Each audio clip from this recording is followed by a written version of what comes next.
Hello, Steve Eichenberger, Technical Agronomist for DeKalb and Asgrow. Today is Monday, June 13th, 2016.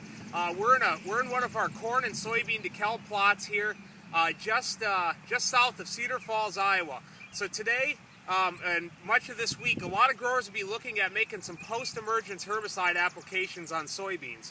So I want to talk about some of the considerations when making those post-emergence soybean applications. So when you're planning a herbicide application for soybeans, the first thing you want to consider is you do not want to make your application based on date or soybean stage. What I recommend is making your application based on weed size. So right here in this field, we have some velvet leaf, we have some pigweed that are about 6 inches tall. So ideally, we want to spray these weeds when they're 4 inches or less. When these weeds are 4 inches or less, your chances of killing these weeds become much greater. The other thing to consider is when you have tough to control weeds like this, a Roundup application alone is probably not going to kill these weeds. So you're going to want to use a tank mix product. A lot of people use a PPO inhibitor.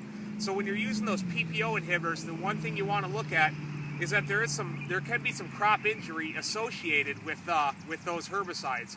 So today it's supposed to be high of 90 here in northeast Iowa. So when it gets that warm, the burn can be a little bit more than on a cooler day. So if you have hot days like today and much of this week, it's recommended that you spray these either early in the morning or later in the afternoon to minimize the burn.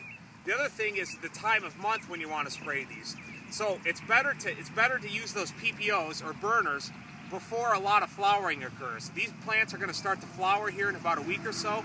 So the less flowers that are on the plant, when you spray these, the better off you're going to be. The less yield loss you're going to have. Also, you want to make sure you're reading your labels very closely. A lot of PPOs have replant of corn windows of 10 months, meaning after you spray those herbicides, you cannot plant corn within 10 months. So if you're using a herbicide that has those labels on it, make sure you're done spraying those by the end of June. You don't want to go too far into July with those. So with any other questions or any herbicide questions, please contact your Asgrow DeKalb dealer for more information.